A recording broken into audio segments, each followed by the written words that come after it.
Welcome back to our sixth and final episode of our discussion of database system concepts and architecture. For this video, why don't we use the term graphical user interface for our mystery word. Let's proceed. Menu-based interfaces for web clients or browsing present the user with a list of options called menus that lead the user through the formulation of a request. Menus do away with the need to memorize the specific commands and syntax of a query language. Rather, the query is composed step by step by picking options from a menu that is displayed by the system. Pull-down menus are a very popular technique in web-based user faces.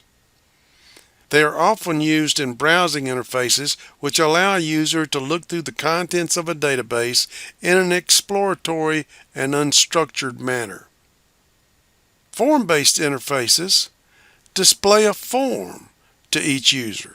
Users can fill out all of the form entries to insert new data, or they can fill out only certain entries, in which case the database management system will retrieve matching data for the remaining entries. Forms are usually designed and programmed for naive users as interfaces to canned transactions. Many database management systems have form specification languages, which are special languages to help programmers specify these forms. SQL Forms is a form-based language that specifies queries using a form designed in conjunction with the relational database schema. Oracle Forms is a component of the Oracle product suite that provides an extensive set of features to design and build applications using forms. Some systems have utilities that define forms by letting the end user interactively construct a sample form on the screen. Graphical user interfaces displays a schema to the user in a diagrammic form. The user then can specify a query by manipulating the diagram. In many cases, GUIs utilize both menus and forms. Most GUIs use a pointing device, such as a mouse, to select certain parts of the displayed schema diagram. Natural languages accept requests written in English or some other language and attempt to understand them. A natural language interface usually has its own schema, which is similar to the database conceptual schema, as well as a dictionary of important words. The natural language interface refers to the words in its schema, as well as to the set of standard words in its dictionary, to interpret the request. If the interpretation is successful, the interface generates a high-level query corresponding to the natural language request and submits it to the database management system for processing. Otherwise, a dialogue is started with the user to clarify the request. The capabilities of natural language interfaces have not advanced rapidly. Today we see search engines that accept strings of natural language, like English or Spanish, and match them with documents at specific sites for local search engines, or web pages on the web at large, for engines like Google or Ask. They use predefined indexes on words and use ranking functions to retrieve and present the results in a decreasing degree of match.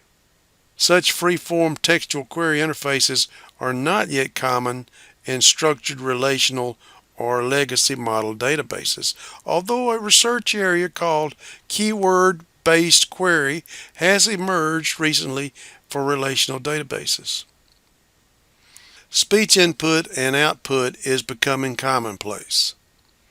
Applications with limited vocabularies, such as inquiries for the telephone directory, flight arrival or departure, credit card account information, are allowing speech for input and output to enable customers to access this information. The speech input is detected using a library of predefined words and used to set up the parameters that are supplied to the queries. For output, a similar conversion from text or numbers into speech takes place.